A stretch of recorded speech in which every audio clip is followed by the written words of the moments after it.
যথাযোগ্য মর্যাদায় ভারতীয় জনতা পার্টির ৪৬তম প্রতিষ্ঠা দিবস উদযাপন করা হয় বিজেপির প্রদেশ কার্যালয়ে। উপস্থিত ছিলেন মুখ্যমন্ত্রী ড মানিক সাহা, বিজেপি প্রদেশ সভাপতি রাজীব ভট্টাচার্য সহ অন্যান্যরা। অনুষ্ঠানে বক্তব্য রাখতে গিয়ে মুখ্যমন্ত্রী বলেন, এই পার্টি কার্যকর্তাদের পার্টি। দেশের বেশিরভাগ রাজ্যে বর্তমানে ভারতীয় জনতা পার্টির সরকার ক্ষমতায়নে রয়েছে এবং ২০১৮ সালের পর থেকে দেশের প্রধানমন্ত্রী নরেন্দ্র মোদীর নেতৃত্বে ত্রিপুরা রাজ্যেও কাজ করা হচ্ছে। আগের সঙ্গে এখনই রাজনৈতিক পরিভাষা মিলালে দেখা যায় সম্পূর্ণভাবে পরিবর্তন হয়েছে। আর এই সময় দাঁড়িয়ে অন্যান্য রাজনৈতিক দলেরা বুঝতে পারছে না কোন দিকে গেলে তাদের লাভ হবে, আর এই লাভের চিন্তা করতে গিয়ে তারা সম্পূর্ণভাবে বহিষ্কার হয়ে যাচ্ছে।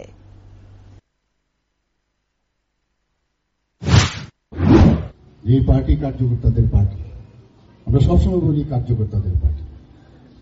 আমাদের ২৮টা পূর্ণ রাজ্য এবং ৩টা আমাদের ইউনিয়ন টেরিটরি।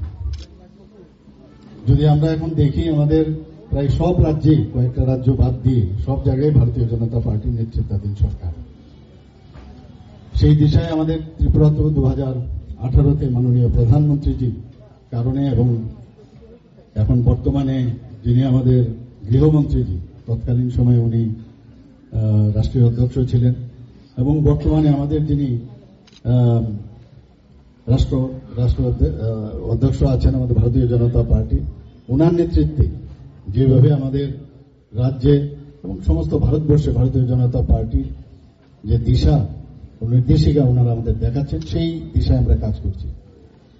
আগে আমরা পার্টি দেখতাম যে পার্টি এসছে 2018 থেকে এখন পর্যন্ত ত্রিপুরার যে রাজনৈতিক পরিভাষা, সেটা কিন্তু মাননীয় প্রধানমন্ত্রীদের কারণে এখন পুরো পরিবর্তন হয়ে গেছে। এখন অন্যান্য পার্টিরা বুঝতে পারছে না আমরা কোন দিকে যাব এবং কোন দিকে গেলে আমাদের লাভ হবে। এই লাভালাভির রাজনীতি করতে করতে এখন ওরা ক্ষয়িষ্ণু হয়ে যাচ্ছে।